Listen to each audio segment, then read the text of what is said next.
মুহাম্মাদের নাম জপেছিলি, বুলবুলি তুই কবে, তাই কিরিকি কণ্ঠের গান এমন মধুর লাগে।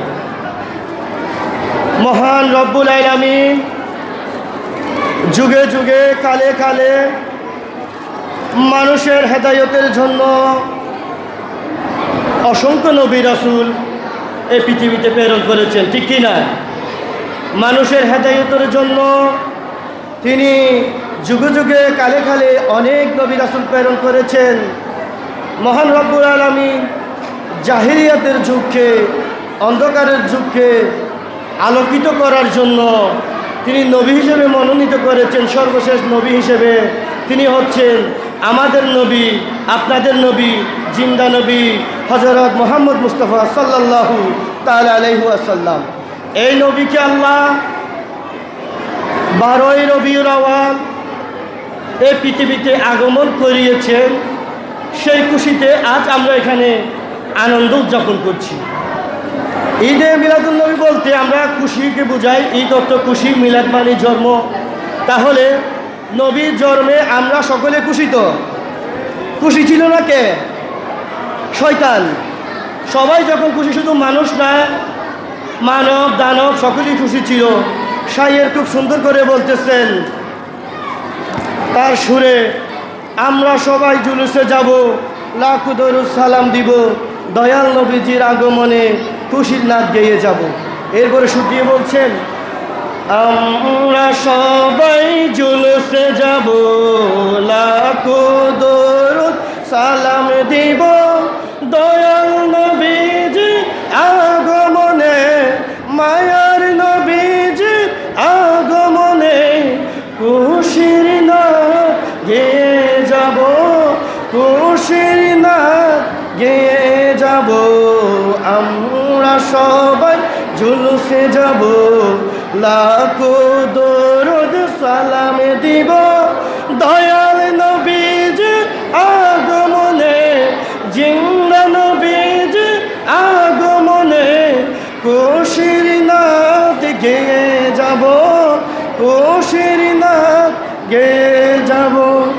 আসমান জমিন গ্রহ তারা খুশিতে আজ সীমাহারা, আসমান জমিন গ্রহ তারা খুশিতে আজ সীমাহারা। তাদের সাথে আমরা সবাই, তাদের সাথে আমরা সবাই খুশিতে আজ মিশে যাব, খুশিতে আজ মিশে যাব। আমরা সবাই জুলুসে যাব, লাখো দরুদ সালাম দিব, দয়াল নবীজির আগমনে খুশির নাচ গেয়ে যাব, খুশির নাচ গেয়ে যাব। আল্লাহ পাক রব্বুল আলামিন নবীকে এই পৃথিবীতে পাঠিয়েছেন তার সুসংবাদ দিয়ে। পবিত্র কোরআনে সূরা আল ইমরানের মধ্যে আল্লাহ বলেন, লাকাদ মান্নাল্লাহু আলাল মুমিনিনা ইয বাআসা ফীহিম রাসূলাম মিন আনফুসিহিম। অর্থ নিশ্চয়, আল্লাহ বলছেন নিশ্চয় আল্লাহ তাআলা মুমিনদের পক্ষ থেকে, ফেরেশতার পক্ষ থেকে নয়, জিন জাতির পক্ষ থেকে নয়, মুমিনদের উপরে বড় দয়া করেছেন। আল্লাহ মুমিনদের উপরে বড় এহসান করেছেন, দয়া করেছেন। আল্লাহ কি করেছেন? আল্লাহ বলছেন, আমি তোমাদের মধ্য থেকে, এই মানুষের মধ্য থেকে একজন মহামানব, মহারসূল প্রেরণ করেছি। জুড়ে বলি সুবহানাল্লাহ। আল্লাহ অন্য আয়াতে বলছেন, সূরা নিসার আয়াতে, ইয়া আইয়ুহান নাসু ক্বাদ জাআকুম রাসূলুম বিল হাক্কি মির রাব্বিকুম ফাআমিনু খায়রাল লাকুম। আল্লাহ বলছেন, হে লোক সকল, ইয়া আইয়ুহাল্লাযিনা, হে মানব সম্প্রদায়, নিশ্চয় তোমাদের নিকট আমার পক্ষ থেকে, রবের পক্ষ থেকে সত্য সহকারে এমন রসুল আগমন করেছেন, অতএব তোমরা তার কল্যাণের জন্য, তোমাদের কল্যাণের জন্য সেই নবীকে মানো, সেই নবীর অনুগত্য করো।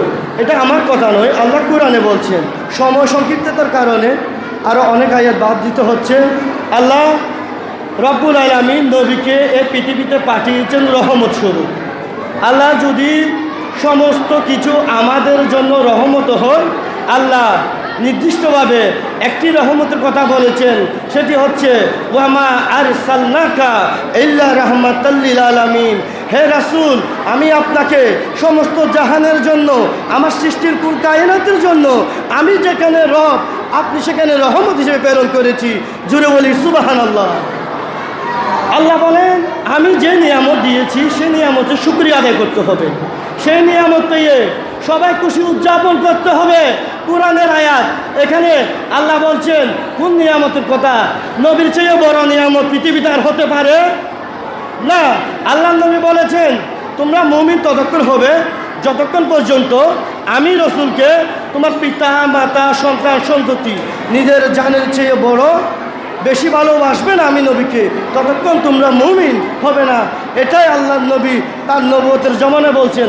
আল্লাহ অন্য আয়াতে বলছেন, কুল বিফাদলিল্লাহি ওয়া বিরহমাতি ফাবিযালিকা ফালইফরাহু খায়রাম মিম্মা ইয়াজমাউন। হে মানুষ, তোমরা নিয়ামতে খুশি উদযাপন করো, তা তোমাদের সম্পদ যা অর্জন করছো তার থেকে উত্তম। জুড়ে বলি সুবহানাল্লাহ। আল্লাহ বলছেন, আমি যে নিয়ামত দিয়েছি তা তোমরা আলোচনা করবা, এরকম বসে মসজিদ সাজাবা, আলোচনা করবা, আপনারা এটা নিয়ে প্রশংসা করবা যে রব্বুল আলামিন কত দয়া করে মায়া করে এমন নবীর উম্মত বানিয়েছিল, যেই নবীর উম্মত হওয়ার জন্য ঈসা রুহুল্লাহ দোয়া করেছেন কিয়ামতের আগে আগে ঈসা রুহুল্লাহ আমাদের নবীরই উম্মত হবে। জুড়ে বলি সুবহানাল্লাহ। বুখারী শরীফের হাদিসের মধ্যে এসেছে, আবুল আহাব বাতিজা আসার কারণে যে বাদী সোহাবেকে আজাদ করেছিল আঙ্গুলের মাধ্যমে, সে কাপড় ছিল, কিন্তু বাদী আজাদ করার কারণে তার সোমবারে কবরের আজাব লাঘব করে। জুড়ে বলি সুবহানাল্লাহ।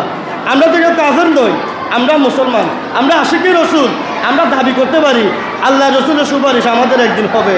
সব তাই আল্লাহ বলছেন, ওয়া আম্মা বিনিমাতি রব্বিকা ফাহাদ্দিস। আপনার প্রভুর নিয়ামত যা দান করেছে তা আপনারা স্মরণ করবেন, আলোচনা করবেন। এই আয়াতের যে অর্থ, এই অর্থকে আমরা কাজে লাগিয়ে এই অর্থের উপর আমরা আমল করে আজকে সবাইকে নিয়ে যে আলোচনা সভা করেছি, আল্লাহ আমাদের এই আশা